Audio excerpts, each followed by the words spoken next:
disabling.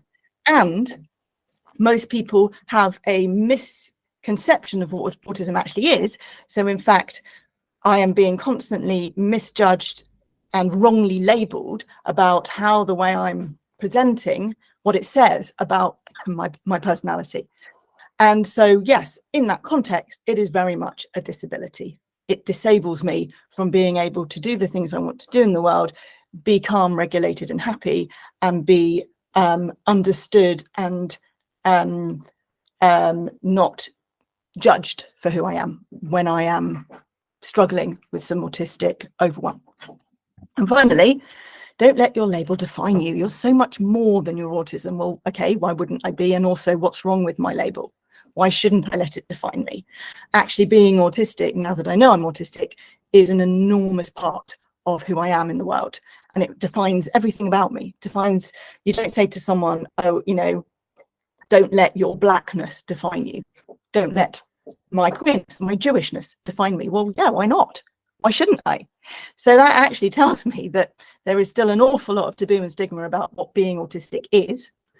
And even the phrase, often people still say people with autism, people who have autism, as if it's something I can pick up and put down, and I should want to pick up and put it down and not let it be part of me. Because we don't say to someone, you know, you're not black, you're with blackness.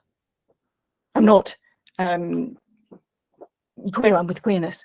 You know, we don't say those to people. We don't say you are so much more than your blackness. You're so much more than your skin color. Well, that actually would be very, very offensive, because it would indicate that there is something wrong with just being it. Okay. I'm going in and out of the slide, so it's a little bit tricksy. So I'm here to talk to you today about how getting my late diagnoses not only changed my life, but have also made the potential of recovery from this most extreme state of burnout, one of many I've been in throughout my life, but the most extreme. It's made it possible. I'm here to discuss how I managed to achieve and succeed so well in spite of not knowing about my neurodivergences. And if I had, such that I could have gotten the right support, the right validation, the right accommodations, and especially when I was at university, how that would have prevented more than 30 years of ongoing mental and physical health issues, chronically low self-esteem and anxiety, and repeated cycles of achievements and breakdowns, and would have also stopped me from dropping out of several fantastic educational and career paths that I had wanted to go down, but I ended up stopping or dropping out of. And most importantly, I'll be exploring what you can do better to support people like me. Okay, I'm assuming you can all still hear me. Can I get a thumbs up? Brilliant. This is quite stressful with all the technology and all the stuff, so bear with my slight panic. Okay, I'm going to go back to sharing. So I'm assuming you can now see my screen. Great. So I'd like to start by telling you a little bit about this outwardly high-functioning career that I've had, just to give you a flavour. I'm sure some of you might have read something about who I am or what I do, but for those who don't, just to give you a flavour of what the last sort of 3.5 decades of my life since school have looked like from the outside. So I went to a great school in North London, a private girls' school, and I really excelled. I was top of most of my subjects. I had a great time, did lots of extracurricular activities. I loved theatre and singing and dancing. I got top marks in pretty much all my exams. I got straight A's at A-level, and I went off to Cambridge University to study natural sciences. I got a double, if not triple first in my degree. Started off in physics, ended up in biology. And then after I finished that, decided I wanted to pursue the other stuff that I loved doing, which was theatre, singing and dancing. And I went to drama school. I trained at Guildford School of Acting. Oh no, I didn't. Gosh, I'm nervous. No, I didn't. When I finished university, I carried on down the academic route first, and I went to Manchester University, and I did a PhD in molecular biology and genetics in the field of cancer research. I finished my PhD. I finished the lab research in 3 years. I spent 3 or 4 months writing it up. So I basically sailed through my Viva, and I got a PhD by the age of about 24, which is, I think, quite unusual. I then decided I wanted to do the other thing that I love doing, which was theatre. So I applied for one of the best theatre schools in the country, or 3 of the best. Didn't get into 2, but did get into the 3rd, and spent a brilliant year training in musical theatre, doing a postgraduate diploma in musical theatre at Guildford School of Acting Conservatoire in Surrey. After that, I went off into the theatre world, and I spent the next 10 years working in musical theatre and plays and educational theatre on and off. And in between times, I got a job teaching science in a local school and working as a tutor, teaching one-to-one lots of students who were, for whatever reason, needing extra help or were being home educated due to mental health challenges or physical health challenges.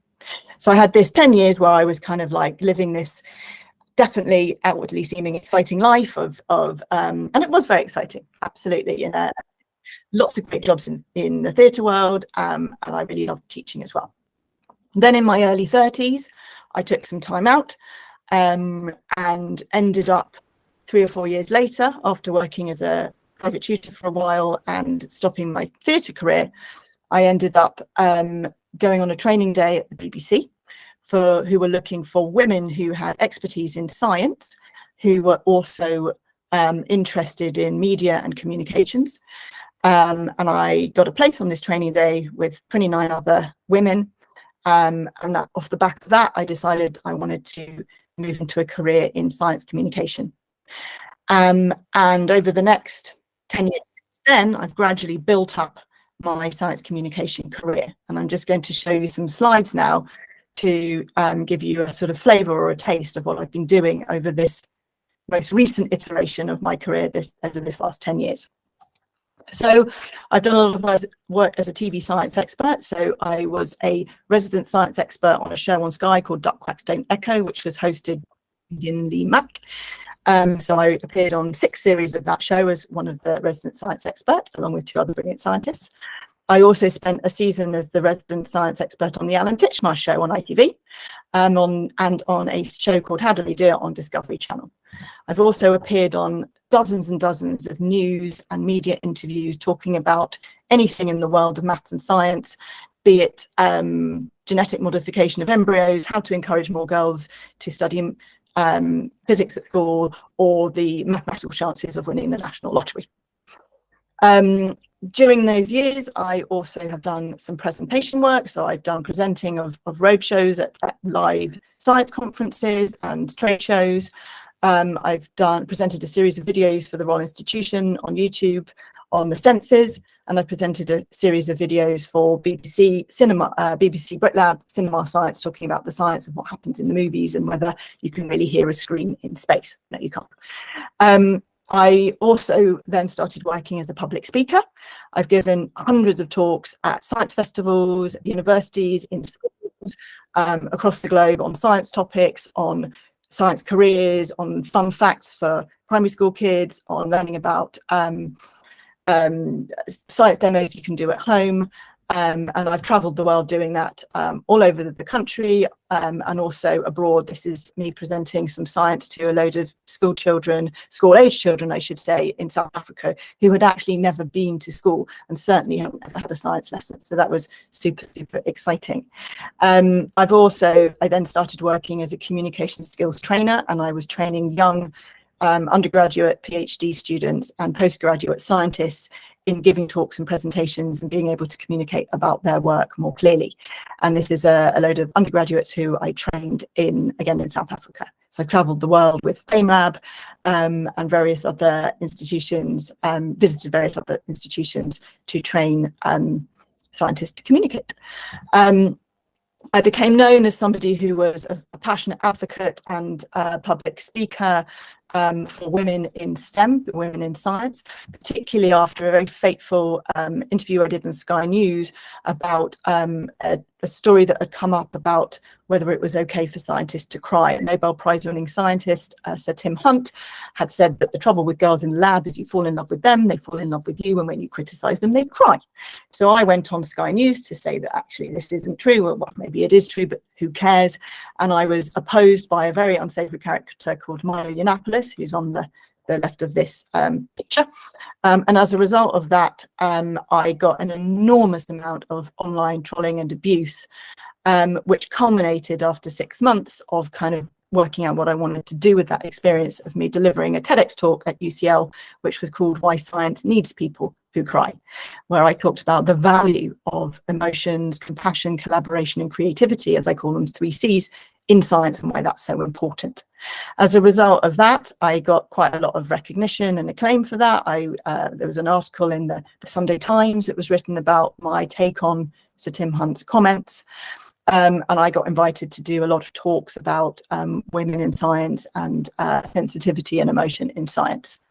Off the back of that and many of the other things I'd been doing, I got a fantastic award, which was I was awarded the 2nd Honorary STEM Ambassador Award, which is for someone who is a role model to young people.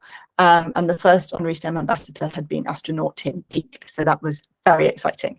I got invited and I had the award ceremony in the House of Lords, which was crazy exciting.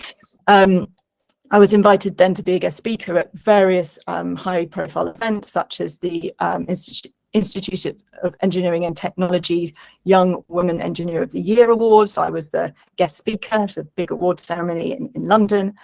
And then I started thinking, well, I'm not doing enough, am I really? I'm going to start writing. So I decided, off the back of the fun facts that I'd been doing on some of the TV shows that I'd been on, that I wanted to write some books for children to help them get excited about science. So I wrote a book called DK Find Out Science, which was more a bit of a textbook really. And then I wrote my first sort of passion project, creative project, which was a book called Brain Fizzing Facts, which was a very much me putting my heart and soul and my passion for science and silliness and fun and playfulness into a book for young people. Had a very exciting fun launch by my publishers in central London, and it went on to be nominated for the Teach Primary Book Awards in 2020. Shortlisted, I should say, for the Teach Primary Book Awards. I think it was in the 5 shortlist. So what happened next? Well, it was 2019 by this point, and I got invited to be on the Bank of England Advisory Committee to choose a scientist to go on the next £50 note. And that was a brilliant and amazing, exciting opportunity. And I got to meet the team at the Bank of England. That's Sarah John next to me there on the left, and some other fantastic science educators and science sort of popularizers were also on the panel with me. So that's Maggie Adair-Pocock, who was also on the Duck Quack Stone Echo panel. You might remember her from the previous picture. And that's Simon Singh there on the right. And there was also Simon Sharma and a few other fantastic people on that panel.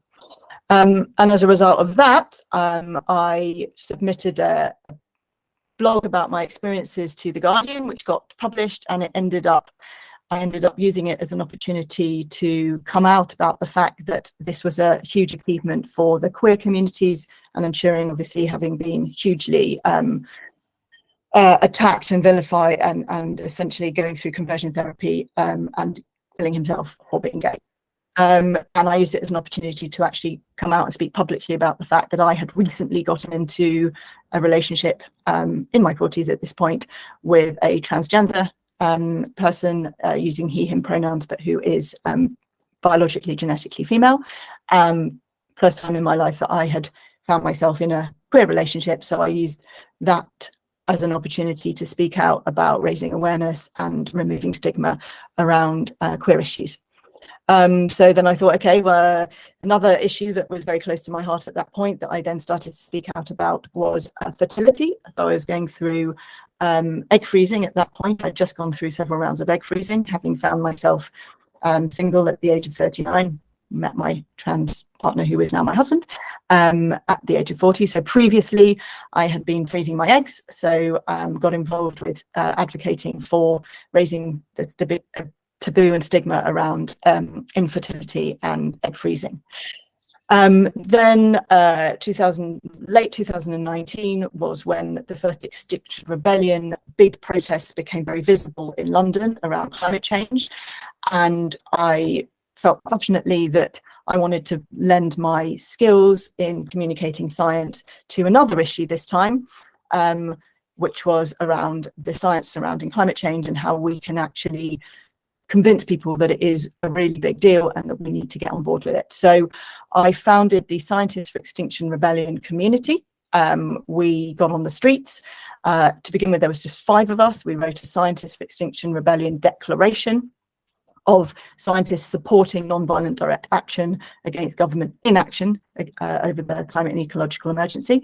And I got on the streets together with these 5 other amazing scientists, and we protested, we sat on the ground in our white lab coats, and we were willing and prepared to even get arrested for that. They actually tried to, well, they didn't try to arrest me. I thought they were going to arrest me, but they actually just carried me to the side of the road because it seemed that it wasn't probably very good publicity for the police to arrest a scientist. But it culminated a few months later in a huge big demo where we'd now drummed up support from over 100 different scientists across the country, thousands of scientists across the globe who were gathering together to say we really need to listen to the science, and if it takes non-violent direct action to actually protest, if that's what we have to do, we will do that. I became the spokesperson for the Scientists for Extinction Rebellion community, or at least one of the spokespeople, and I protested at various places throughout central London, including outside some of the big city banks. As a result, I put myself forward as a media spokesperson, given that I had experience in the media, and I was interviewed BBC and various other places. I also contacted various different newspapers where I had either contacts or who I thought I could get in contact with, and ended up being a spokesperson on the Daily Mirror's climate change issue, and speaking on a panel that was hosted by Chris Packham, and that had lots of other great climate scientists and communicators and ecologists on that panel, and that was at the Royal Society. I ended up doing quite a few radio interviews on those, particularly on that panel, and talking about the real science of climate change. And I ended up getting interviewed by Sadiq Khan as a sort of supposed member of the public for what he should be doing better and could be doing better, and hearing his plans for London in terms of climate crisis. I did a piece on Radio 4 about James Hansen that I co-wrote and presented about. He was sort of the father of climate change communication, and an activist and scientist. So I did a piece on Radio 4 about that. We've interviewed various times in various magazines about eco-anxiety and mental health and how it all links together, how people are feeling about the climate crisis. And I spoke on a panel at the Guardian Live event in central London about answering people's questions about climate change. Is it really real, and what can we be doing, and how can we be supporting young people, particularly about how they feel about it. And I was interviewed by George Monbiot as one of the key scientists involved in the sort of climate activism movement. I then wanted to turn my ability to write science into something tangible. So I was the lead writer on a huge online document for Extinction Rebellion, which is now on the Extinction Rebellion website, which is about 150 pages of a free resource of a very public-friendly account of what's really going on the planet, why it's happening, how we know it's our fault, and what we can do to help. And I was supported by the rest of the Extinction Rebellion scientist community to write that, and it took sort of the best part of the year to do that. It was written specifically for non-scientists to be able to really find out the answers to their questions so that they could get on board with trying to campaign for change. I wrote articles off the back of that, such as in the Scotsman, about a sort of summary of this 150-page online book. And then I was invited to give talks on that at various kind of high-profile events, such as the Institute of Engineering and Technology's annual London Network annual talk. And I was invited to speak in St Martin's in the Field Church in Trafalgar Square about what my dream is for our planet, or what our dream should be for our planet. And I was invited to co-host a series called The Hydrogen Show. So we created a pilot for that, which I co-wrote and presented. And sadly, as of yet, it hasn't had the backing that it needs in order to continue. So very busy time for me. Off the back of that, sort of finally, we're coming towards the present day, I decided to write my next children's book with a flavour of climate change. My publisher had already said that they were wanting me to write a second book off the back of brain fizzing facts, and I said to them, well, I'm only going to write it if you would let me basically have a focus on climate change and biodiversity loss and what young people can do to help, and how to support them to have difficult feelings that they might be having and to understand the truth, but in a way that isn't too frightening. So I wrote that. It became a bestseller in the field of climate change on Amazon, which was really exciting. And I was invited to author some climate change content for BBC Bitesize for young people learning about climate change in a series called The Regenerators on BBC Bitesize. Then COVID-19 hit, by which time I was heading towards burnout, as I'm sure you can imagine. I'm exhausted just reading this and watching this, watching my slide that I made at 2 in the morning last night in a classic ADHD style. But I couldn't quite let go yet. I wasn't quite burnt out enough yet to have to stop.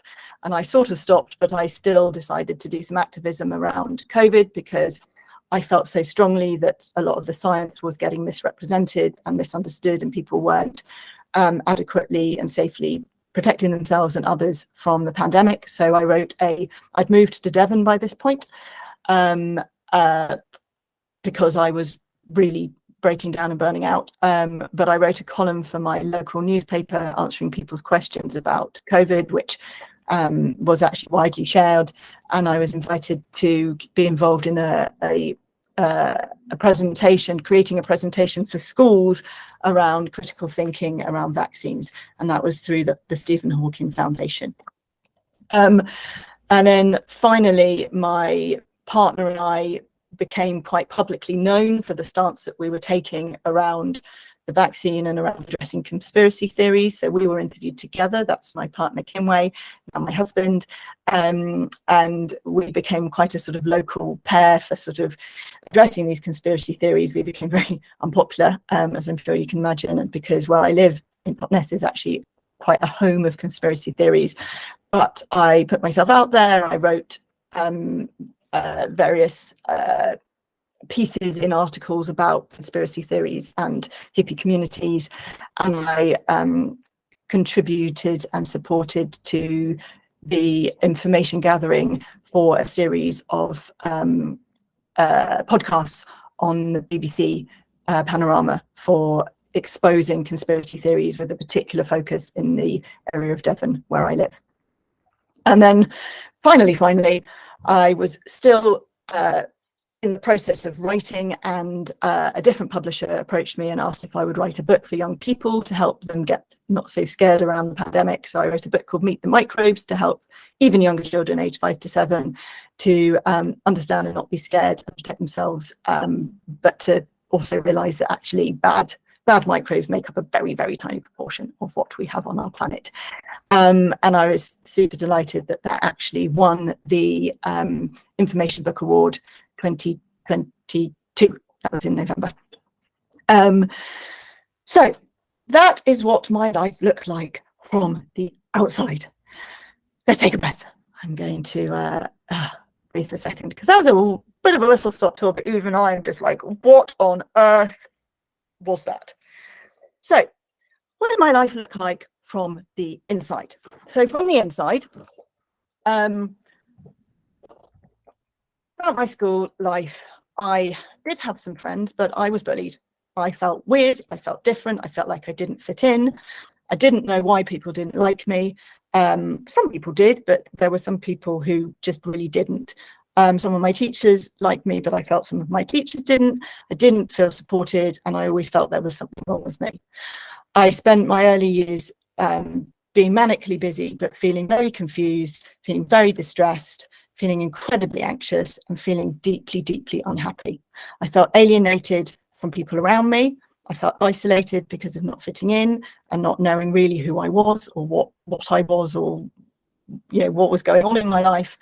I had high levels of anxiety, like I said, and I felt deeply, deeply insecure and lacking in confidence in spite of all these constant achievements. I had chronically low self-esteem by the time I was a teenager, a chronic lack of identity or knowing who I was, constantly trying to achieve and look good in order to feel good about myself and get another hit of dopamine. I was smiling on the outside, but just in deep distress on the inside. It did lead to dropping out. I started off my Cambridge degree studying physics, but through reasons that I wasn't clear about at the time, I ended up dropping out of physics, thinking I wasn't good enough, thinking that I couldn't do it, because actually what happened was that people started to get annoyed and irritated by the fact that I was constantly asking questions, constantly needed reassurance and validation, and I basically crumbled, stopped asking questions, started to believe I simply couldn't do it. And when I asked for help, one of the tutors handed me a booklet of stuff that would help me catch up with the bits I couldn't do in physics. And I took one look at it, felt sick, didn't know why, thought I must be just lazy and not motivated enough, and never looked at it again. And so consequently decided I wasn't good enough to do physics, worked my bottom off for the exams, but still believed I was rubbish. Came out of the exams in tears, thinking I was terrible, thinking all the boys were better than me, it was mostly boys, thinking they were all more confident than me, thinking, thank goodness, I've decided now to switch my course to biology. But when the results came out, I did better than most of the boys. But by that point, I didn't know what was going on. So I just thought, well, it was a fluke exam. I just happened to get lucky, and actually I've lost my confidence, and there's no point me carrying on doing physics, which was the subject I most loved and that I most wanted to pursue as a career, maths and physics. So that was the end of my maths and physics career. Why? We can come back to that a bit later in terms of what I now know about what I would have needed to be different. I carried on. I finished my degree in biology, but I spent the entire time at university running on empty, running from one thing to another, doing lots of theatre and drama to try and feel okay about myself, and to try and kind of, now I understand, keep myself regulated. And I spent the whole time mostly drunk, binge drinking, social drinking to be able to cope, drinking to be able to socialise, drinking to be able to function, not during the day, but sort of during the day, just running from one extracurricular activity to the other, just to keep busy. And of course, where was I heading? Towards one of many, many, many burnouts. The self-medication, the alcohol, was it an addiction? Quite possibly, yes. Was the trying to be good at everything, trying to be successful, trying to be the best an addiction? Absolutely. Probably good that I was addicted to that rather than drugs, and probably good that I was able to be addicted to being successful, because I had, luckily, a brain that would allow me to be successful and would allow me to achieve. So essentially, I was just trying to survive. Now, all through that time, and it's been like that until really the last few years, so all the way through into my 40s, that is all of those feelings. Along with that, I was crippled, confused and devastated to hear people's opinions of what it was like to be around me and what it was like to work with me. Now, I have always had lots of good friends, some lovely partners, and people who adore me and think that I'm a lovely person. As I said at the start, yes, I am autistic and I'm lovely. And when I'm being myself, I know that I'm lovely and kind and generous and caring and sensitive and all sorts of things. But I was plagued throughout my life with the fact that I also had other labels put on me that I just didn't understand why I was also like that, and the fact that they were being used in a negative way. So, for example, I was called weird, intense, annoying, mostly because I was asking questions or interrupting or not behaving quite right in a social environment.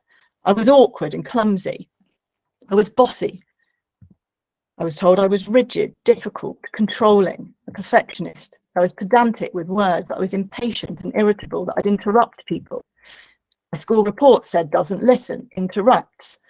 I was told I was self-absorbed because I wasn't always able to listen and be present with people, that I was constantly in a level of distress where I was spilling out all over the place.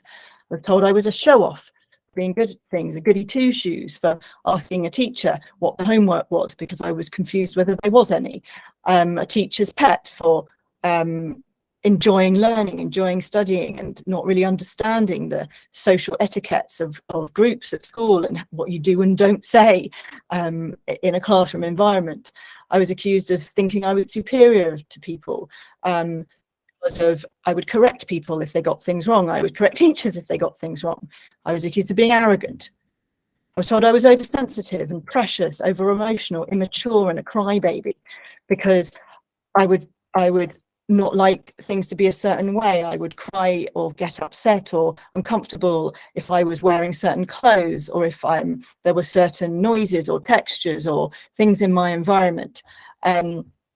I would be very emotionally sensitive. I would be very insecure. I would be constantly worrying about what people thought of me, which with this catalogue of other comments, was a kind of self-perpetuating terrible thing. I was told that I was babyish and melodramatic, that my emotions were big and extreme and they can't be real. They must be fake. They must be being put on. I must be doing it to get attention. I was told that sometimes I was prickly or irritable and snappy, that I was sometimes rude, that I sometimes didn't seem like I cared about people, that I said things that were blunt or insensitive, that sometimes people talked to me and I was aloof or cold or didn't reply or didn't seem to be engaging or interested in what they were saying, that I seemed distracted, like I was only interested in what I was doing, that I seemed sometimes uncaring and unempathetic. Sometimes they thought I was lazy because I was late, or I was disrespecting their time, or I wasn't doing things that would help the cohesion of the team or the group that I was working in. And I was accused of being entitled for the same reason, that when I was working in groups in my undergraduate or my PhD years, I would sometimes not do the tasks that were lab tasks or group tasks. I would sometimes not pull my weight. And I was told and labelled that was because I couldn't be bothered, because I was lazy, because I was superior, or because I thought that I must be entitled and therefore feeling better than they were and that they should have to do it for me. So I was crippled with this sense of like, well, who am I? Because I also feel and believe that I'm a nice person, but I can't be because other people are saying these horrible things about me. So I felt crippling levels of shame, self-loathing, self-hatred. I had issues in terms of who was I, what was my identity, who am I? I had ongoing mental health issues, anxiety, distress, overwhelm all the time. That translated often to physical health issues, exhaustion, fatigue, gut issues, constant tummy issues and problems with eating and with food. I struggled regularly with exhaustion and I was absolutely fundamentally miserable. And I cycled between periods of intense activity and breakdown. And I thought that it was my fault. I thought that this indicated that I was broken, damaged, defective, evil, bad, wrong, perhaps that I even had a personality disorder. And once I realized that actually maybe it's because I had a difficult childhood, maybe perhaps there were challenging things going on for me in my early years. Maybe it was that. So what did I do? I went to therapy and more therapy and more therapy and more and more and more. It worked to some extent, but there was a lot that it didn't. And when it didn't, and when I was still distressed, and when I was still being labelled as all of those horrible labels, and when I was still bouncing from one breakdown to another, and when I was still being shunned and alienated from teams and from groups at university and during my PhD, when I was being told horrible things, I thought, well, it can't just be that I need emotional support. It must be that there's something deeply wrong with me. So fast forward to I reach 40. I've met a wonderful partner. The pandemic hits. I'm still running, busy. And suddenly I lose all my work because it's all public facing because of lockdown. And I stop. And for the first time in my life, I actually stop. And when I stop, I crash and I burn and I can't get out of bed. And that lasted for nearly, till this point really, 3.5 years.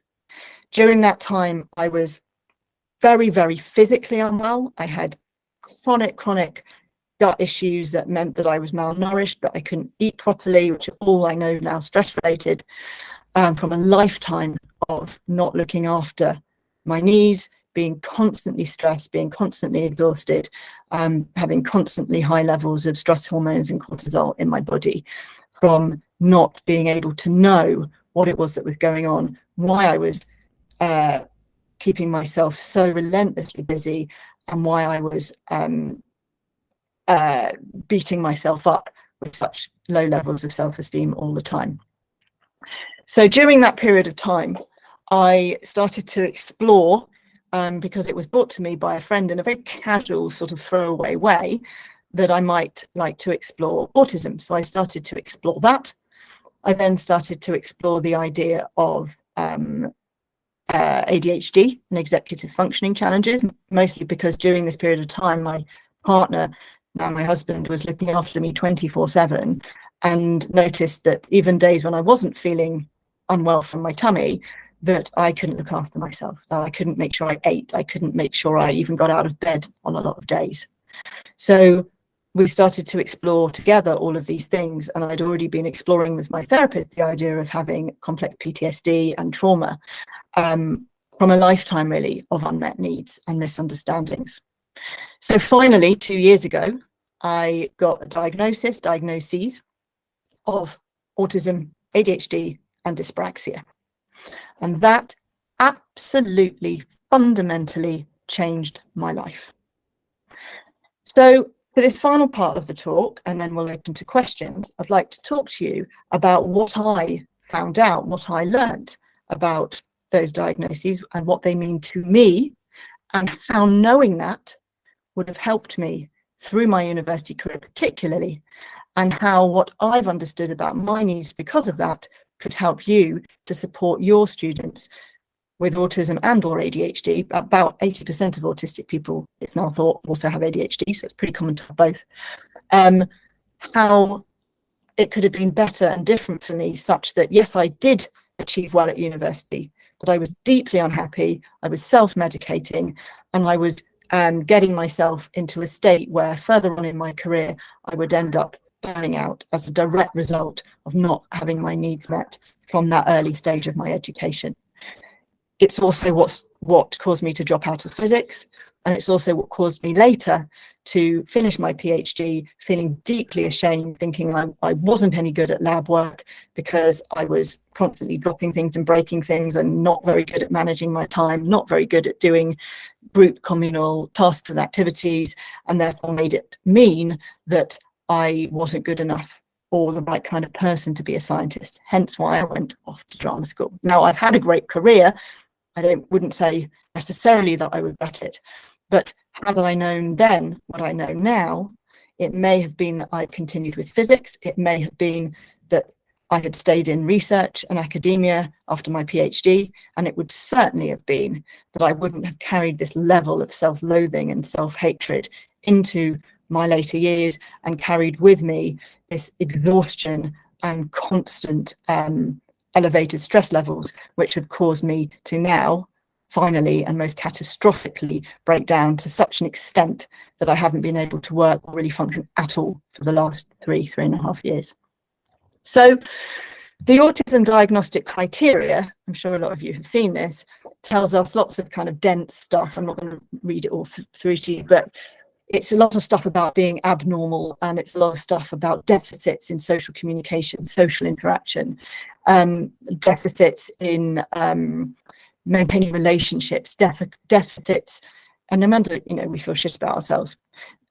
Restricted repetitive patterns of behavior, interests, or activities, repetitive movements, repetitive interests, restricted fixations, hypersensitivity or hyposensitivity to sensory input, and unusual special interests. Now, from the outside, that looks a very particular way. And that very particular way that looks from the outside is what causes people like me to have these lifetime of horrible negative labels about what it actually means about who we are from the inside. So before I come back to those labels and talk about what are they actually telling, what do they actually really belie about who I really am. Sorry, my very meowy cat, one of my very meowy 5 cats, as part of my new lifestyle of self-regulation, is being very meowy right now. Okay, so what do people think about autism? So they think what it looks like from the outside, according to that slide I've just shown.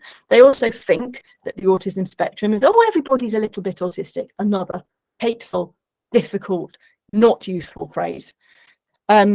So people think that there's a gradation of being a little bit autistic all the way through to tragically autistic, Rain Man type qualities, and that everybody can sort of get it because they're all a little bit like that. It's not quite right. In fact, it's not very right at all. It's now understood, I'm sure a lot of you know this, that the spectrum is not actually a gradation. It's a gradation within key areas that all autistic people have differences within and therefore struggle with. Some people might have differences and struggles within some of those areas, but to be autistic, you have to have differences and struggles within all of those areas from a child. The challenge is, with someone like me, I failed my first diagnosis because nobody knew, because I had learned to mask. So those differences and challenges within those areas were under the surface, but nobody knew, not even the people doing my first assessment. Plus, in combination with ADHD, those differences are actually masked by the ADHD itself, because what the ADHD needs is what the ADHD creates in terms of behavior is newness, difference, exciting life, busyness, essentially anything that will create dopamine hits that will actually then make somebody look like they're not autistic, because I look like I'm very sociable, that I've actually learned to socialize. I look like I'm confident and charismatic. I look like I'm spontaneous and I have an exciting life. Those are all true, but that was actually the ADHD masking what my autism actually needed. Hence why it was messing me up so much. And one of my key special interests, as is the case actually for a lot of autistic people, particularly women, is relationships. I was an actress. I learned about how to be a human. I learned about relating with people. I'm really interested in psychology. I've read everything there is to know about trauma, about mental health. So I have learned how to mask the fact that that's something that I struggle with. So of course, in my assessment, my first assessment, I made eye contact. I was confident. I answered the questions how I thought I was meant to, because I didn't know at that point that they needed to know what I was like underneath my mask. So the autism spectrum is actually now thought to look a bit more like this, a group of different characteristics where every autistic person is different, because every autistic person has a different extent of difference, or a different extent of challenge or difficulty or disability within each of those key areas. So that's the spectrum. It's not a linear spectrum. So I have key differences and challenges in all of those areas. So given that, what autism actually is for me and for all autistic people, I've now discovered, is that we process the world differently. We receive and process information about the world in some brain studies actually suggest that this is proven, but in a more detailed, in a more there's more going on. We process more, we process it differently, and that applies for most autistic people to intellectual information, so words and ideas, sounds and information in that sense. It applies to sensory information coming in through our senses. and not just the 5 obvious ones, but also our vestibular sense of balance, our sense of proprioception, where we are in space, and also our emotional senses. We process emotions differently. What that means is that we are constantly having greater than average or greater than neurotypical sensitivity to senses around us. Some of us actually have a lower sensitivity in some senses. We have a greater or lower emotional sensitivity and informational or intellectual sensitivity. Some would see that as giving us a slow processing speed, which manifests for me as being almost cripplingly slow at reading, because it takes me so long to process the information because I'm processing so much of it. That is why when the tutor gave me a booklet on how to keep up in physics in my first year at university, I felt sick and couldn't look at it because it was black and white writing, very dry, and I simply couldn't absorb the information. So I didn't read it, and I ended up feeling that I couldn't do physics. We also have monotropic brains. That means our brains work on a single train of thought at a time. I like to think of it, an analogy that was brought to me through watching the Academy online videos, which I highly recommend, the Academy YouTube channel, AUCADMY Academy.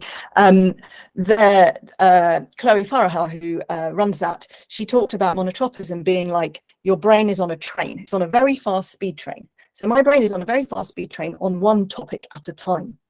If I have to get off that train and move to a different topic, I have to slow that train down. I have to wait. I have to open the door. I have to get off the train. I have to steady myself and get onto the new train, by which time most other people have moved on and come back to the first train. So our brains work on one thing at a time, and we work with incredible detail doing that one thing at a time. And it's very hard for us to switch tasks, to process other things that are coming into our brains whilst that's going on, and to not then be distracted or overwhelmed by that extra input. As a result, what we like to do is to stim or self-soothe, to do activities which I'm now starting to discover in myself, which God forbid I'd have done before because they seem disgusting and shameful and embarrassing, such as moving my body from side to side, rocking forward and backwards or side to side, sucking my thumb, which is a very shameful, I thought, activity. I use hot water. I have a bath. I have to have a bath several times a day in order to regulate my senses. I like sunshine. I like rain. I like quiet places. I have to spend a certain amount of time in very calm, quiet environments. I like soft fabrics. All of these things I thought just made me precious and sort of a drama queen or like difficult or oversensitive. But actually, they're things that I need every day in my life. I need to wear comfortable clothes. I need to be in environments where I won't be interrupted. I need to be in environments where there isn't background noise or people chatting. These are really important things to me. And I need to also sometimes employ protection activities to stop me from having too much sensory input, too much emotional input, or too much information input. When it all goes wrong, and I do get too much sensory, informational, or emotional input, as happens on an almost hourly basis, it triggers a stress response. It triggers me to panic, to feel agitated, to feel irritable, to feel like somebody's just literally smashed into my train, or somebody has literally just thrown a load of arrows into my brain or overwhelmed my body with sensation. So if we look, and then that also brings us to the fact that my brain can communicate incredibly well with other people, but particularly those who are also autistic or neurodivergent, what's known as the double empathy problem. So we then go back to all these characteristics that I was told about myself. Weird, intense, annoying. Yes, I'm annoying because I ask questions. Why do I ask questions? Because I need to understand in incredible detail in order to make sense of something. When I can't make sense of something, I panic. I get scared because my train and my brain threatens to derail or be smashed and crashed. And that's a very frightening feeling. I'm bossy because I need things to be done in a certain way in order to feel safe, so that I don't get overwhelmed, so that my brain doesn't panic and get distressed. I'm rigid because once I know how I want something done, if it then changes, I have to process a whole load of new information and new words and new ideas and new imaginings and new thoughts in order to move to the new way of doing it. And that is very overwhelming and exhausting for me to do. I'm pedantic because words are really important to me, because different words in the context of a sentence, I look at the individual words. I don't always see the big picture until I've processed the individual details. So it's hard for me to zoom out and get an overall sense of what's meant. I have to do it detail by detail. So pedantry and unambiguity is really important. I'm impatient and I'm irritable when I'm feeling overwhelmed. I interrupt people when I'm panicking because I get confused that what they're saying doesn't make sense to me, and I haven't quite already caught up with the bit they were saying before, because it's just so much information coming into my brain and I can't remember it all because my working memory is really poor. And yes, in that state of trying to stay on my train and trying to figure out what's going on, then of course I can't listen to other people. Of course, I can't make eye contact with other people, because that's, again, more information. I can either make eye contact, or I can think, or I can listen. But any of those individually, of course I can. I can make eye contact. I want to be people's friends. I want to love and care and be in relationships. I'm not cold and I'm not unemotional. I'm just very often trying to protect myself from all the information coming into my poor sort of brain and body. Am I a goody two-shoes and a teacher's pet? No, I just don't understand social rules sometimes, and that you're not supposed to like answer all the questions if you know the answers. Am I superior and arrogant and oversensitive?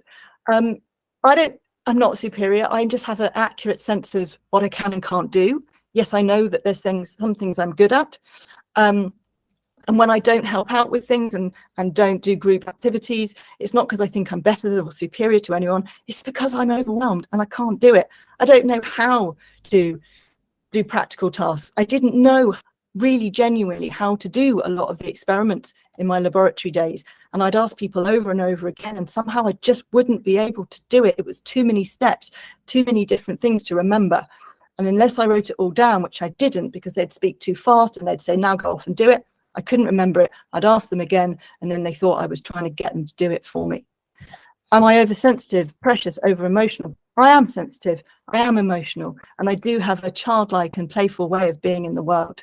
And yes, I cry because my emotions are constantly overwhelming and big and difficult, but it doesn't mean that I'm bad or wrong, or that I'm a baby. And yes, wouldn't you be melodramatic if actually things affect me on a daily, hourly basis far more than they affect a lot of other people? Big emotions, feelings, worries, caring about the planet, caring about what people think of me, caring about how to make a difference in the world. It affects me all the time.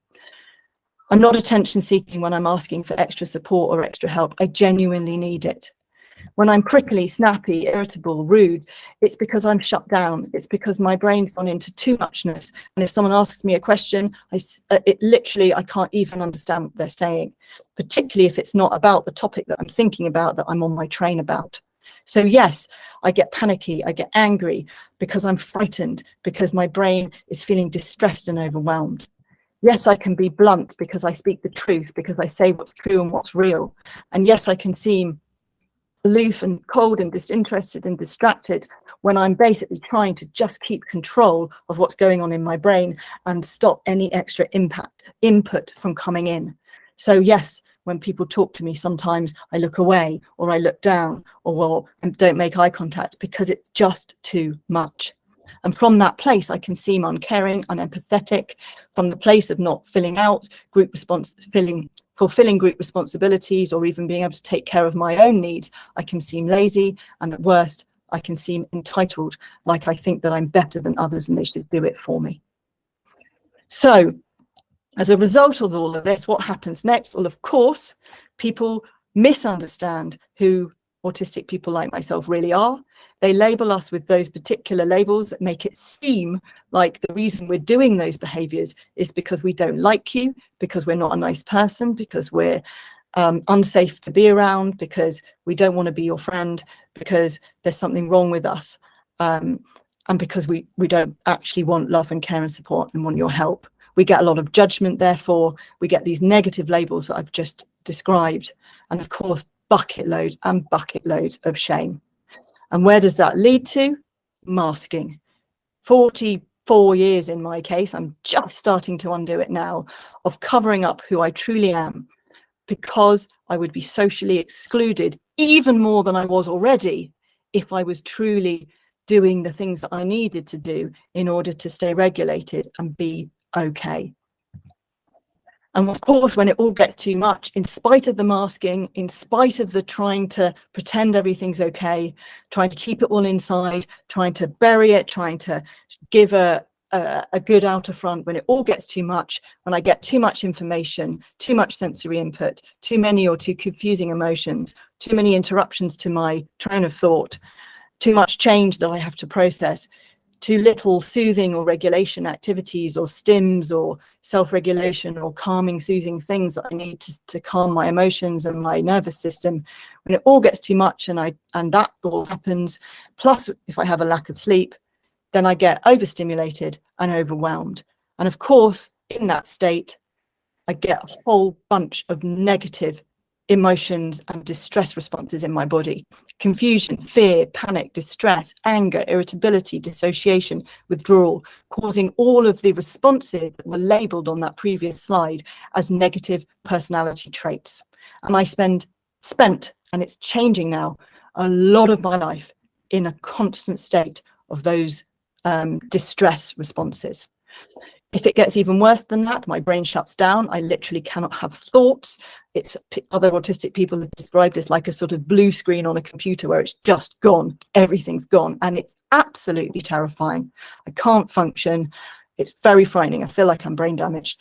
And if it gets worse, or for some people, instead of, I could melt down and start screaming or shouting, or feeling like I want to start screaming or shouting because I literally feel like I'm going to die and I just need it all to stop. So as a result of all that, of course, I didn't mean that slide to be there again. Of course, all those negative characteristics come through. Of course, everybody thinks all those horrible things about me. Of course, as a result, I get more misunderstanding, more judgment, more shame, more even lower self-esteem, and even more desire to mask because of those distress responses that happen when I get overwhelmed or overstimulated.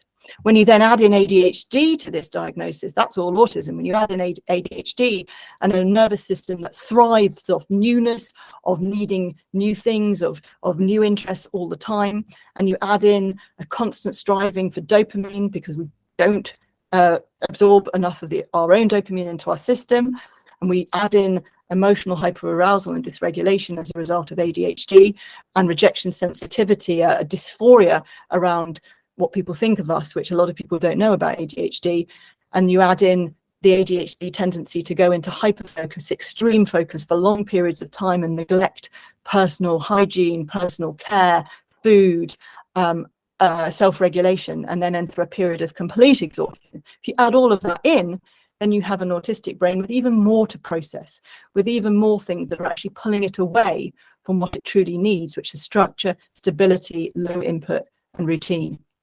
So you have a brain that's at war with itself, that's pulling in different directions, that's even more likely to suffer overstimulation and overwhelm, that's even more likely to get exhausted. And then eventually, of course, if we bring in a lack of awareness from people around us, a lack of understanding, and therefore the judgments, and lack of support as a result from people around us, if we have a lack of accommodations or an absence of the best types of accommodations, and you add in the shame and stigma of doing the things that would help us to feel better in the world, and you add in the exhaustion of constantly masking and not being ourselves, and the drain and the toll that takes on us, and the distress and the misery that's constantly with us as a result, plus self-medication and addictive activities that could take a physical toll and a mental toll on the body, and chronically low self-esteem and exhaustion. If you add all of that together with mental health issues and physical health issues as a result of all of those, of course, what you're going to get is chronic and autistic burnout. Now, that is what I hit several times throughout the last 40 years, but most catastrophically 3 years ago, like I said. And I've now come to understand, because it is now finally being documented, that burnout is a real thing, and it's particularly different for autistic people. It's a period of significant mental and physical exhaustion and interpersonal withdrawal, accompanied by reduction in social and all of those other areas of functioning, accompanied by confusion, difficulties with function or dissociative states, and increased intensity of our autistic traits and our ability to camouflage or mask them. Autistic burnout is a debilitating condition that severely impacts functioning, leading to things like suicidal ideation, and is driven by the stress of masking and living in an unaccommodated neurotypical world. It occurs when the activities that use up our energy, that I've been doing all my life, that autistic people are doing throughout their university careers, of socializing, dealing with change, sensory input, daily living tasks, coping with anxiety, are not sufficiently balanced, and this is where you guys come in, with activities that will replenish our energy, such as solitude, pets, social interests, special interests, and low sensory environments and sleep. So this is what autistic burnout looks for me, and this is what recovery looks for me. Cats, countryside, sleep, rest, and letting myself stop. So how can you finally, we come to the end of the bit, I know I've overrun slightly, but I know we started quite a bit late, so sorry about that. How can you help to prevent autistic burnout, either in your students right now, or preventing the traits that will lead to autistic burnout in their later careers? How can you support them with their mental health issues? And ultimately, how can you prevent them dropping out from doing the things they want to do? ADHD is an abbreviation used within the autistic and ADHD communities as autism with ADHD. So look beneath the mask, look to see what's going on underneath, not just what's being demonstrated. People may not know what their needs are. Every autistic person has slightly different needs. We all have slightly different types of autistic traits and ADHD traits. Ask questions, be curious, see what that person might need to be different. Explore different ways of communicating. Many autistic people prefer one-to-one. We become very overwhelmed in groups because there's too much input from different places at the same time. Explore whether the person wants to communicate better, can communicate better via text or via talking. For me, if I'm emotional or overwhelmed, I much prefer to communicate via text or via email, even if it's in real time. I'll go into the bedroom while me and my partner are having an argument, and we will start texting the rest of our argument, even though we're in the same house. It's much easier for me to stay regulated and to handle my thoughts and emotions and process things at the slowness and on the one-trackness, monotropicness that I need to when it's text conversation rather than a spoken conversation. Explore different learning styles. Does your student prefer to have written information? I certainly don't. Do they prefer to have audio information? I certainly don't. I actually need a combination of the two. I need interactive information where I can ask questions, where I can physically engage myself, and I also need to be able to take notes and write things down as I go along. That's why I sailed through school. That's why I sailed through university and academically, because I was able to go to great lectures, to write notes, and then to read my notes in my own handwriting and make sense of it. But these days, this isn't always the case for students. They don't always naturally get the chance to do that. And that, for me, actually did help me to get the success I did get through university. Look at sensory accommodations. Is this person affected by the lighting, by the background noise? We can't attenuate other sensory input. So we can't tune out a ticking clock or a dripping tap or somebody typing in the background, and it becomes more and more and more distressing, and we can't stay on our train when there's other people throwing rocks at the train.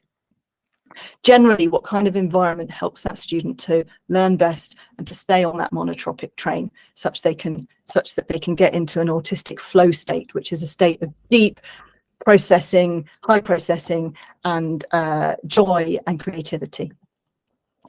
And just a final few, body doubling. That's something you can use to help ADHD students who actually we often can't get things done when we're on our own, but when someone is with us, even if they're doing a different task, it can be helpful and supportive to have someone with us.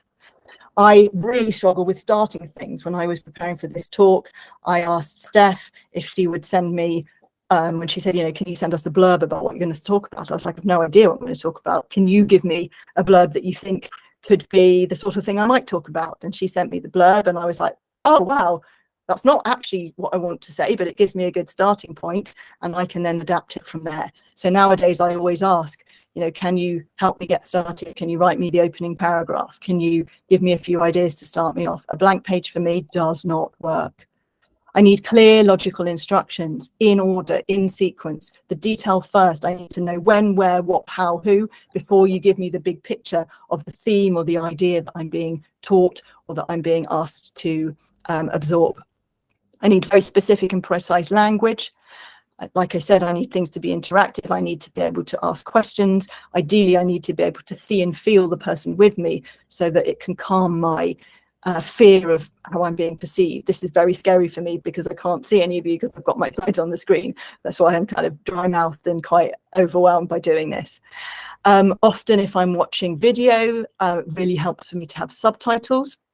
And again, this is just me, but there's variations on this for all ADHD autistic students. I need my monotropic needs and my thought process to be on it. I need to finish my train of thought before I get interrupted. I need to not have questions whilst I'm talking. I need to not have anyone even sort of make noises or a ding dong sound whilst I'm on a train of thought, or I lose it. That counts even when I'm thinking about something. I need to be able to be in a safe space to be able to have thoughts without somebody asking me a question or even offering me a cup of tea. I need to be able to not be asked, how was your journey, or how are you feeling today, when I'm about to give a talk, or when I'm about to go into an exam, or when I'm about to write an essay, because my brain is on the essay train and not on the how was your day train, or how are you feeling, or how was your week train. I know some people think it's polite to ask those questions, but not for someone like me. And I need support with transitions and with change. I don't need to be told that I need to get better at it. I don't need help getting better at it. I need support that it will always be hard because I'm processing so much information. And I need support with the fact that my working memory and my executive function is very poor. I need detailed steps of how to do executive tasks, and I need help sometimes with those tasks themselves. And assistive technologies can be incredibly helpful. I've just been awarded a remarkable which is a sort of note-taking device, which has completely changed my life. I've been awarded that through the Access to Work government scheme for assistive technologies for people with disabilities. And finally, what you can do is to combat the shame. And to combat the shame is about raising awareness amongst educators and peers. So the educators that are your institutions, but also raising awareness amongst other students about what autistic students might be like, and encouraging them to not judge or blame their autistic traits, particularly when under stress or when in the absence of accommodations, as being a bad person, not to conflate that with that person being mean, rude, unkind, difficult, all of those things. Remove the shame and stigma around autistic traits, and therefore support and encourage people like me to unmask. And that means celebrating self-stimming activities, wearing dark glasses, swaying, rocking, having a snuggly blanket, needing a quiet space or a quiet time, whatever it might be for different students, having like scrunchy toys, having fidget toys, having things that help people to stay calm, and encouraging people like myself to really share and talk about special interests, the things that we enjoy doing or that we are passionate about, as a way of helping us to feel calm and soothed and regulated. Provide a safe space for us to be quiet or to just be, or in my case, a listening space where we can express ourselves and talk about things that are challenging for us. I really like I feel safe by being able to share my world with people. And all of this is a way of building self-esteem such that that person no longer breaks down or burns out or drops out of things that they want to be doing with their lives. And I want to end now by adding a list of traits that also tend to go along with an autistic character, an autistic diagnosis, that are often not thought of. And these are traits that I have that I never realized are actually some of the positive aspects. Partly it's personality, but some of them are very common for people with autism and or ADHD. So I'm a deep thinker, I'm open, I'm authentic, I will always tell you the truth. I'm honest, I'm trustworthy, I'm trusting of others, sometimes to the point of naivety. I'm loyal, I can't lie, I can't manipulate, I don't have the software to be devious in that way. I stay loyal, I'm kind to people when I'm not overwhelmed, when I'm not triggered, when I'm not struggling. I can be compassionate, I can listen, I can hear other people's worlds when I'm in a state of calmness and my train goes to them. It's one train at a time. They listen, they share, I listen. I have a childlike delight and sense of wonder in the world. I can be very playful and childlike. Yes, I'm sensitive, but that means that I'm also empathetic. And it also means that I have a deep sense of perception and intuition about the thoughts and feelings and emotions of others, and about what the world and the planet needs in order to make it a better place. I'm logical and I'm clear and I'm precise. That means I can explain things very well to people, and I make sure tasks are done to the best of my ability and are fully completed. I'm very organized. I can help people organize groups and communities and events. And it makes me very reliable because I will always do what I say I'm going to do, because it's a promise and my brain sticks with that. Yes, the ADHD can get in the way of that sometimes. And I'm questioning. I have an unconventional way of being in the world. I question social norms and cultural norms.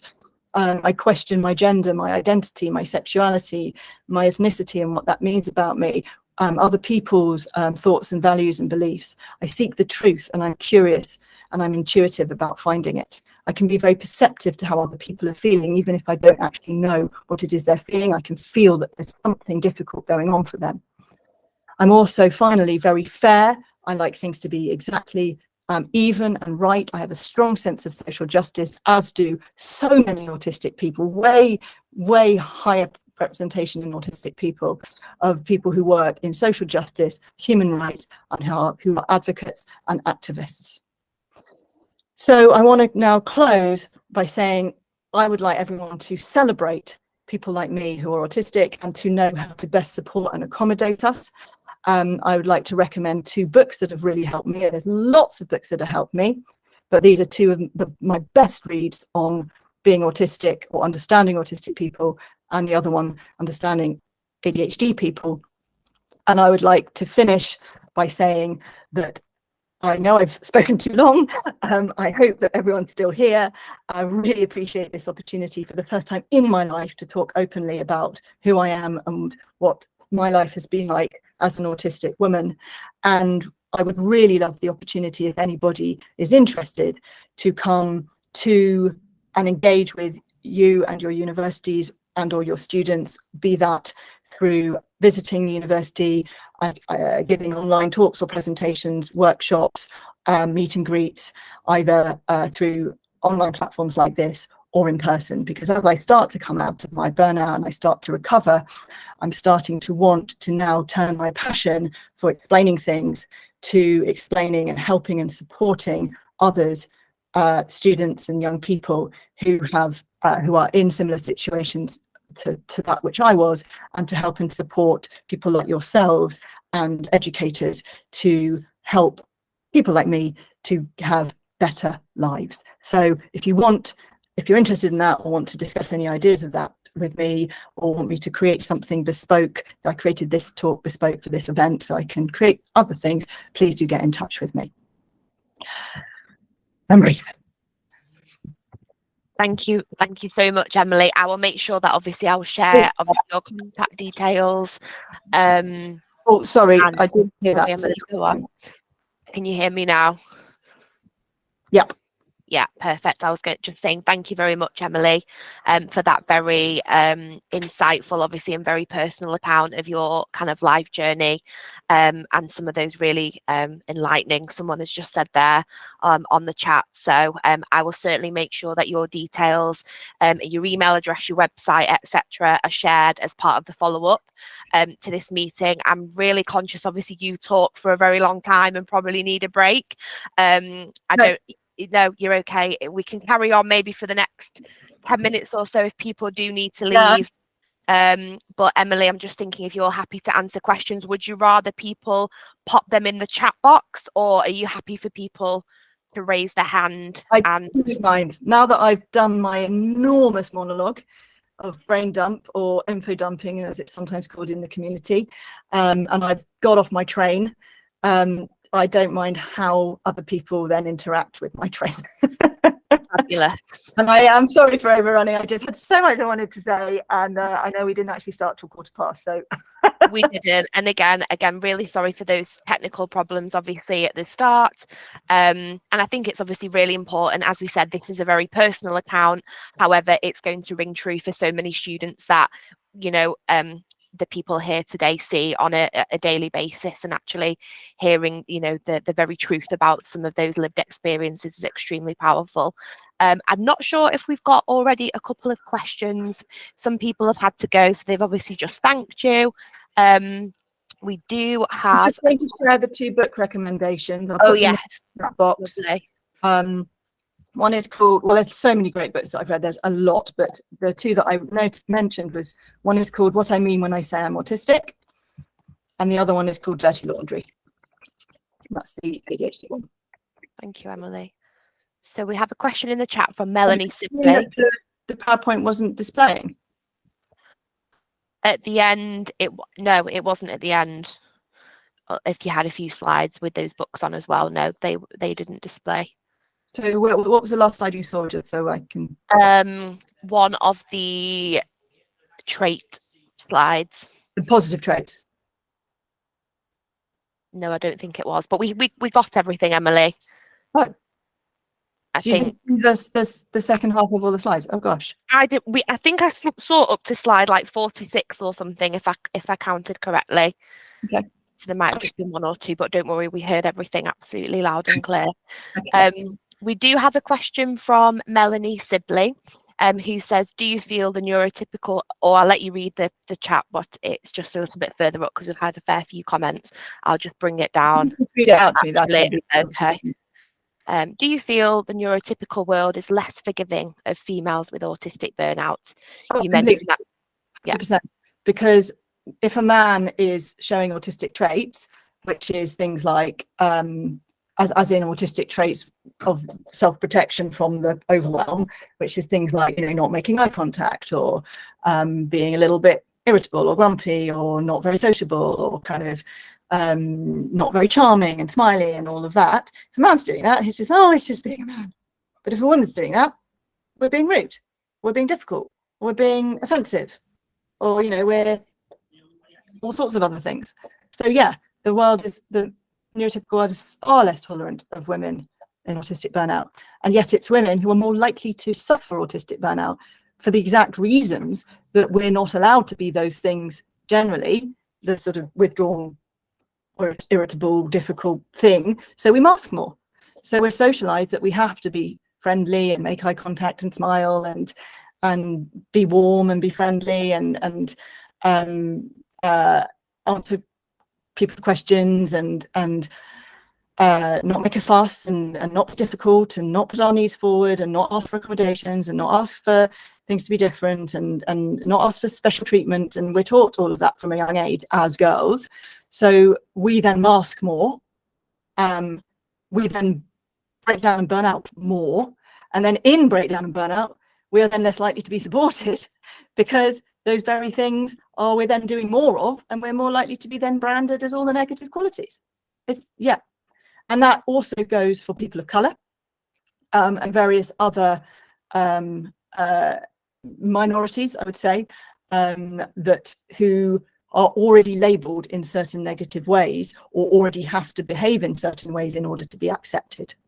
So if a person of colour is irritable or doesn't make eye contact or difficult or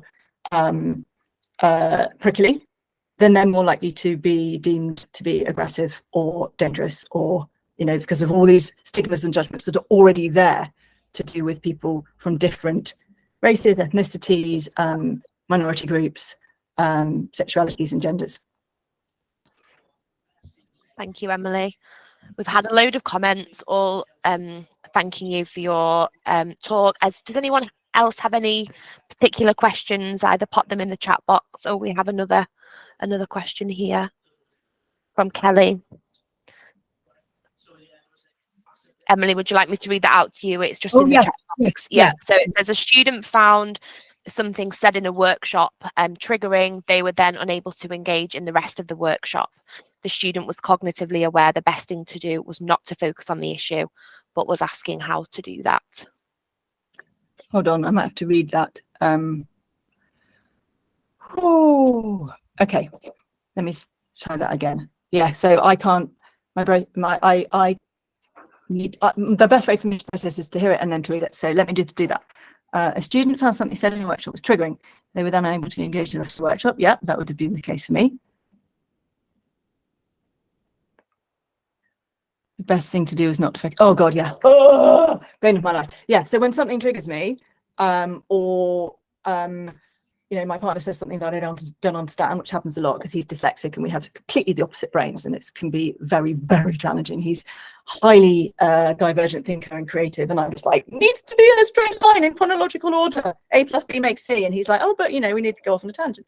Can't do that. So the problem is, which is probably what the student was experiencing, is that the more I panic that I don't understand something, the more my brain seems to tell me that I need to understand it in order to survive.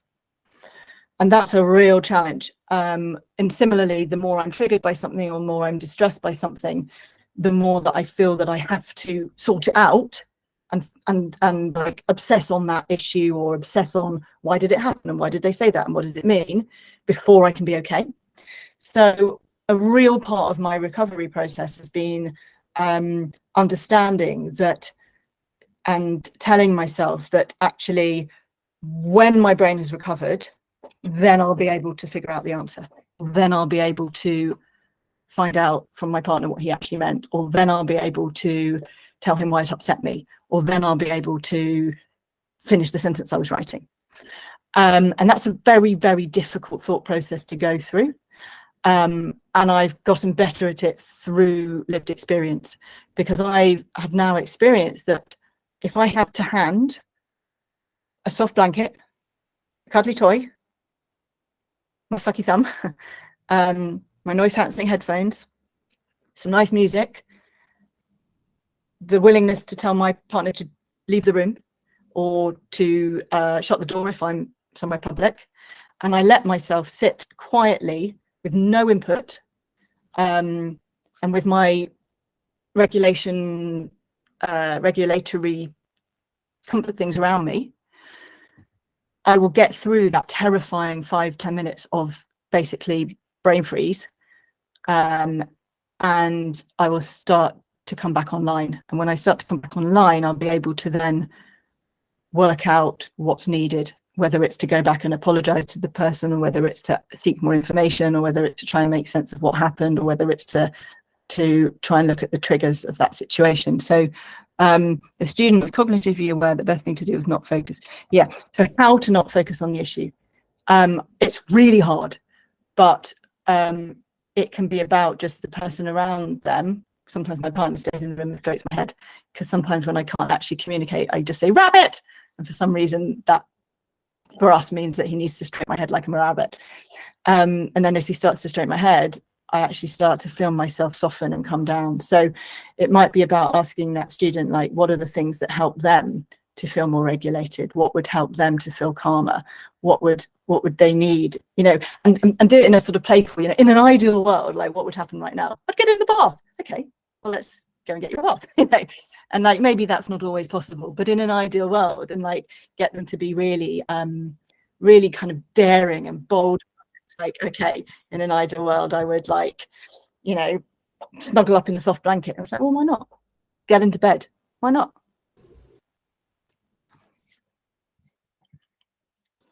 Thank you, Emily. Again, we've got a few more comments, but I'm just wondering if anyone else has any questions either on the chat, or if they want to raise the hand, we can answer maybe just one more. I don't mind doing as many more as we have, but I know people probably need to get on with their day. But once I'm on a roll, I'm relieved that my bit is done and that I can just answer questions. So to me, it actually helps me to self-regulate, to have a little human interaction now. So if anyone is happy or willing to stay on and do a bit more, you know, Q&A stuff, then I'm happy to be here. Okay, thank you, Emily. We've got another question from Sarah. Oh, I can see that. What are one or two of the most helpful things you think universities can do or put in place to help their new? Oh gosh.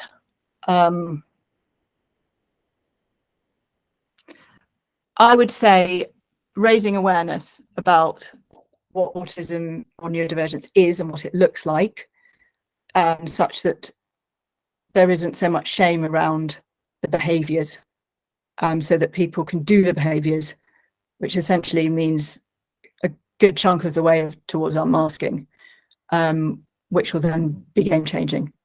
So that is about, helping the student know that it's not shameful, but also educating and informing others, the teachers, the tutors, lecturers, staff and other students, so that that is accepted.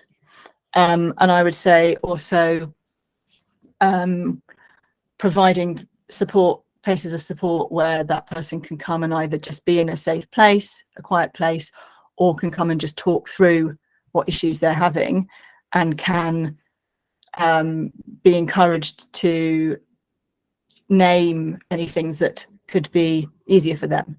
So, is it a different format of the information being given to them, or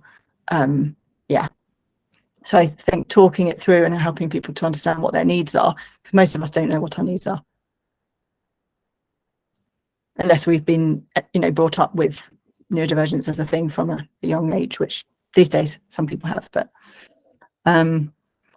what do you think people who don't have a formal diagnosis but are self-identified or screened as having self-diagnosis is 100% valid and 100% important. My first diagnosis, like I said, I decided I wanted to get it mega fast because I was oh my god, this would make everything okay. So I paid to go privately. I paid an enormous amount of money because I was so desperate, and I failed. I was told I wasn't autistic, and that was absolutely devastating. And if it wasn't for the fact that I had trust and belief in my own self-diagnosis, and I'd read enough and was starting to read more and more about what autism looks and feels like from the inside, if it wasn't for the fact that loads of online autistic communities that I joined really validate and support self-diagnosis, then I wouldn't have gotten what I needed. I wouldn't have been empowered to then go back a few years later and get another diagnosis where I self-reported how my life feels from the inside rather than what do you see from the outside, and got my diagnosis. So I think, and the way I see it is that I truly think that if anyone who thinks they're autistic probably is. Why would you think you might be something that is demonized, stigmatized, and poured shame onto? Why would you want to put yourself in that box? Why would you be like, how could the narrative of you're probably not, you probably just want to be? Why would you want to be? So if it fits and it feels like it fits, my thinking is that you probably are, or that a student who thinks that probably is, and that in itself should be absolutely sufficient for you as support people to give them the support that an autistic person would need, and that it would be great to be able to encourage that person to truly trust and believe their own self-diagnosis for many reasons. I see it again and again and again.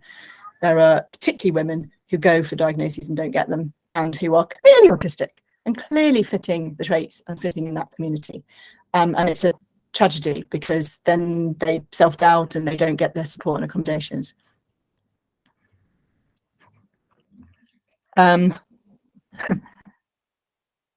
Recommended reading resources for women late diagnosis, those two, and also a bunch of other books that I can happily send to you, a bunch of books of personal stories for women, not all late diagnosed, but I've read lots of listened to lots of autobiographical stories of autistic women, and they've all been super helpful. The one I recommended on the screen was the most helpful, but they've all been super helpful. What is recommended? Blah, blah, blah, blah, blah. What does that say?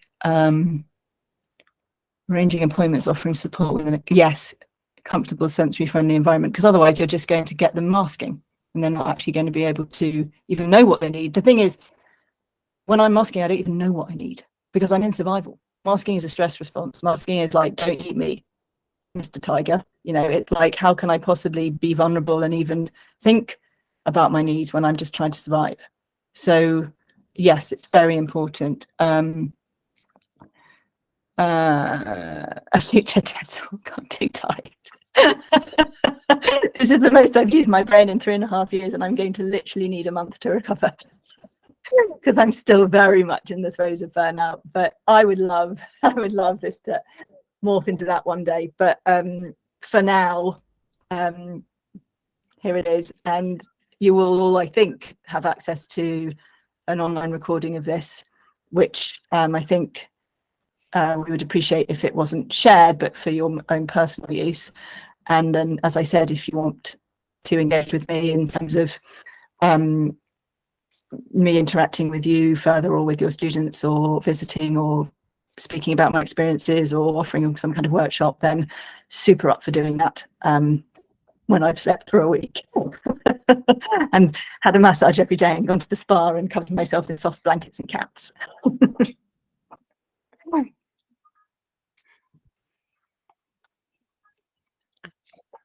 Any further questions before we wrap up? Thank you, Emily, for staying on. We've still got quite a few people here, actually, so people have stayed to the very end. And we are actually still recording, so people will receive, obviously, a recording up until this point, including all of the questions and answers as well. Are there any cats in the room that we can see? All right, so this is Luna, who's very noisy today.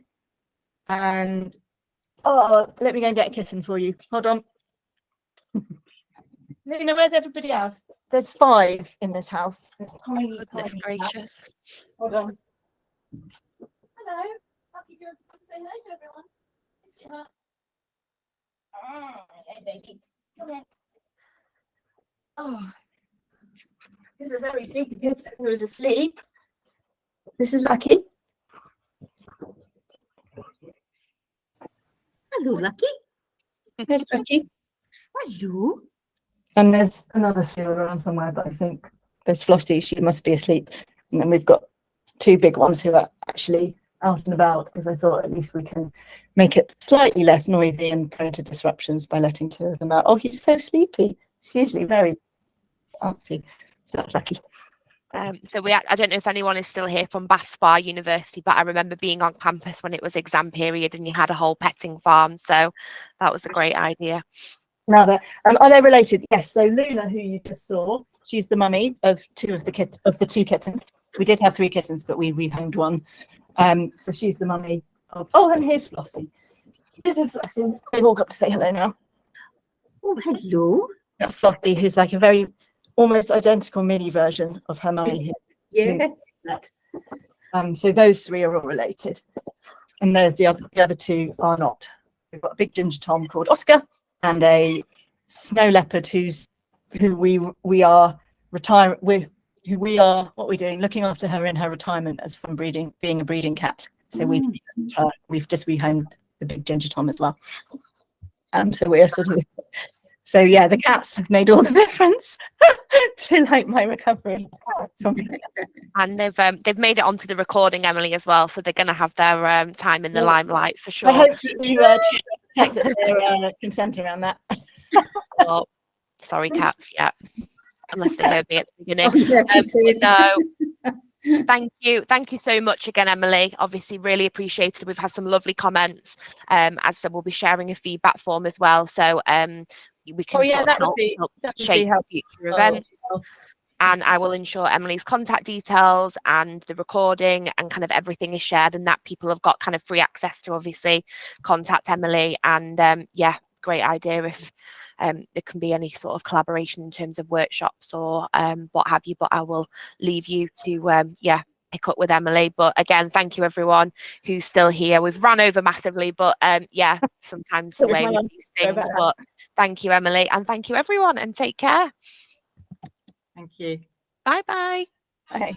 Bye.